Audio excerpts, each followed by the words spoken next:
클라미디아는 굉장히 흔한 성병이기도 하면서 감염이 돼도 대부분 별로 증상이 없는 경우가 많아요. 그렇기 때문에 별 생각 없이 그냥 검사만 했는데 뜬금없이 발견되는 경우가 있죠. 걱정을 더 많이 할 수가 있는데요. 그런데 그 와중에 또 몇몇 분은 남들은 잘 낫는데 잘 안 나아가지고 자꾸 재발돼가지고 걱정하시는 분도 계시긴 해요. 만약 임산부가 클라미디아에 감염이 되게 되면 출산할 때 아기에게도 감염이 될 수 있습니다. 만일 내가 소변을 볼 때 통증이나 묵직함 같은 증상이 있어서 방광염 검사를 했어요. 그런데 아무것도 안 나온다.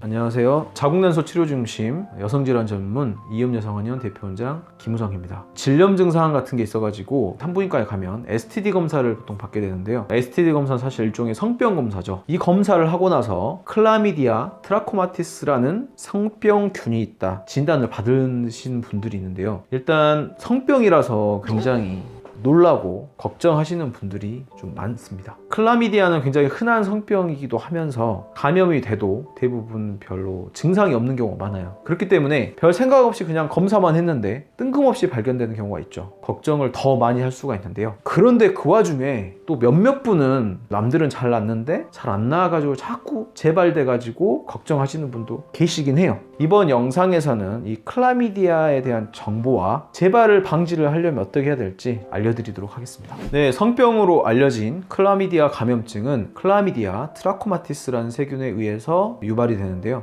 여러 가지 감염성 질환을 일으킬 수가 있어요. 몸 전체적으로. 여성에게는 특히 질염, 방광염, 자궁경부염 같은 비뇨생식기 감염 질환을 만듭니다. 성병이다 보니까 대부분 성관계를 통해서 감염이 되고요. 상대방에게서 감염이 되거나 또 반대로 내가 상대에게 감염시킬 수도 있습니다. 일단 관계할 때 이 세균이 질 쪽으로 들어오게 되면 먼저 질 가장 깊은 곳 자궁경부에 기생을 해서 살게 됩니다. 이 자궁경부에 기생하면서 염증을 많이 만들게 되는데요. 이 자궁경부는 보시다시피 자궁과 질이 만나는 그 입구에 해당을 해요. 그래서 자연분만으로 출산을 하게 되면 아기가 자궁경부를 통해서 나오게 되겠죠. 만약 임산부가 클라미디아에 감염이 되게 되면 출산할 때 아기에게도 감염이 될 수 있습니다. 그렇기 때문에 만약에 임산부가 클라미디아에 감염돼 있으면 반드시 치료를 하셔야 합니다. 앞에서 제가 클라미디아는 감염이 되어도 이제 별 증상을 일으키지 않고 가만히 숨어있는 경우가 많다고 했는데요. 물론 숨어있지만 않고 증상을 일으키는 경우도 있습니다. 바로 감염 후에 나타나지도 않고요. 감염이 되고 좀 몇 주 정도 지나게 되면 본격적으로 증상이 나타나게 되는데요. 우선 주로 기생에 살아가게 되는 쪽 자궁경부에서 문제가 생기기 시작합니다. 염증이 생겨가지고 점점 퍼져나가가지고 질염까지 일으킬 수가 있겠죠. 이렇게 되면 다른 세균성 질염과 비슷하게 약간 노란색의 분비물이 나오거나 혹은 냄새 가려움 이런 증상들이 생기게 되고요. 이런 증상들을 보일 때 자궁경부를 확대해서 보면 약간 딸기 모양으로 붉고 울퉁불퉁하게 부풀어 오른 거를 확인할 수 있습니다. 이런 증상들이 더 심해지면요, 드물긴 한데 염증이 심해져 가지고 자궁을 타고 올라가 가지고 나팔관을 지나서 골반 쪽으로 염증을 일으키기도 해요. 또 다른 경우로는 이 생식기 쪽에만 머무르는 게 아니라 질 입구로 나온 다음에 요도로 가가지고 방광염을 일으키기도 합니다. 여성분들은 질 입구와 요도 입구가 굉장히 가깝죠. 그렇기 때문에 그쪽으로 염증을 일으키기도 하고요. 만일 내가 소변을 볼 때 통증이나 묵직함 같은 증상이 있어서 방광염 검사를 했어요.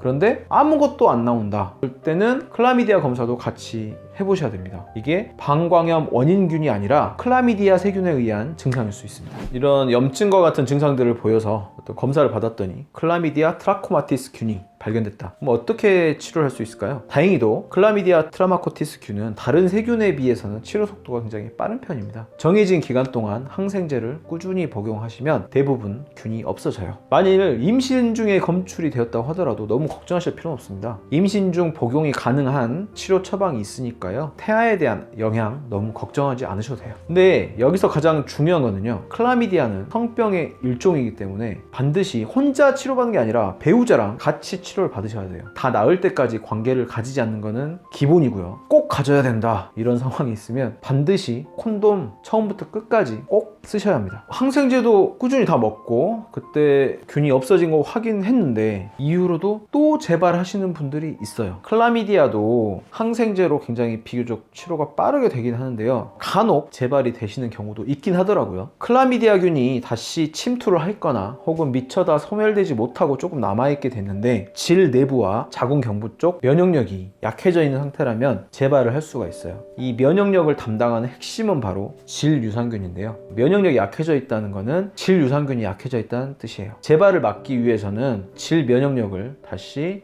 회복시켜주는 것이 굉장히 중요합니다. 만일 항생제를 먹어도 자꾸 재발되는 증상이 반복된다면 질내 환경을 근본적으로 개선하고 유산균을 회복할 수 있는 한방 치료를 받는 것도 도움이 됩니다. 질염 재발과 질 유산균, 질 면역력에 대한 자세한 영상은 제 유튜브 채널들에 있으니까 참고해 주시기 바라겠습니다. 앞서 말씀드렸듯이 이 클라미디아 균은 감염이 되더라도 증상이 없이 그냥 잠복만 해 있는 경우가 많기 때문에 감염 사실을 모르고 계시는 경우도 굉장히 많아요. 그렇기 때문에 중요한 것은 정기 검사를 통해서 예방을 하셔야 되고요. 혹시 잘 모르는 상대와 관계를 가지게 되면 반드시 이후에 바로 검사를 해보셔야 해요. 그리고 임산부도 증상이 있게 되면 나중에 태아에게 영향이 있을 수 있기 때문에 반드시 바로 검사를 해보셔야 하는 거 잊지 마시고요. 오늘 영상 통해서 클라미디아 세균에 대한 것들을 좀 알아봤고요. 재발하는 분들은 어떻게 해야 될지 이런 것도 좀 알아봤습니다. 오늘 영상 도움 되셨다면 구독과 좋아요